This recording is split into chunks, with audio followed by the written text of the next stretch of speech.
Shirika la ulinzi wa raia la Gaza limesema mashambulizi ya Israel katika eneo la Palestina siku ya Alhamis yameua angalau watu 13 wakiwemo watoto 5 licha ya makubaliano ya kusitisha mapigano ambayo kwa kiasi kikubwa yalisitisha mapigano. Watu 4 wakiwemo watoto 3 waliuawa wakati droni ilipolipua hema lililokuwa linawahifadhi wakimbizi kusini mwa Gaza. Msemaji wa shirika hilo Mahmoud Basal aliliambia shirika la habari la AFP. Kaskazini mwa ukanda wa Gaza, msichana wa miaka 11 aliuawa karibu na kambi ya wakimbizi ya Jabalia, na shambulizi jingine kwenye shule liliua mtu mmoja. Wakati huo huo, droni karibu na Khan Yunus kusini mwa Gaza ilimuua mwanaume mmoja, shirika hilo liliongeza. Wapalestina wengine 2 akiwemo mtoto mmoja waliuawa katika mashambulizi mengine kulingana na shirika hilo ambalo linafanya kazi chini ya mamlaka ya Hamas.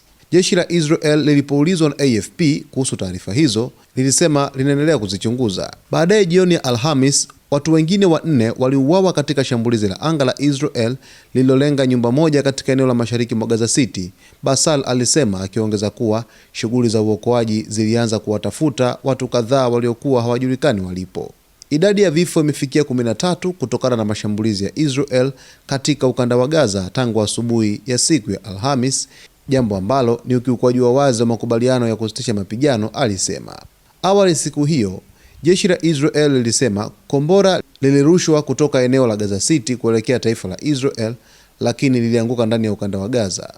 Muda mfupi baadaye, jeshi lilishambulia kwa usahihi eneo la kurushia kombora hilo, taarifa ya jeshi ilisema.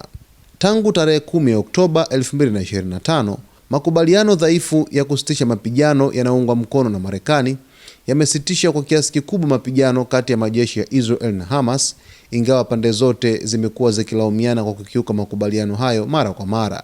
Msemaji wa Hamas, Hazim Kasim, aliliambia AFP kuwa mashambulizi Alhamisi huko Gaza yanathibitisha kuwa utawala wa Israel umeacha kuheshimu makubaliano ya kusitisha mapigano.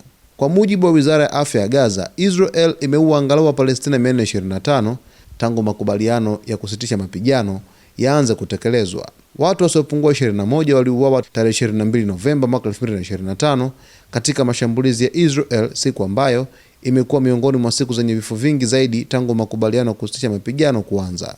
Jeshi la Israel limesema wanamgambo wameua wanajeshi wake 3 katika kipindi hicho hicho.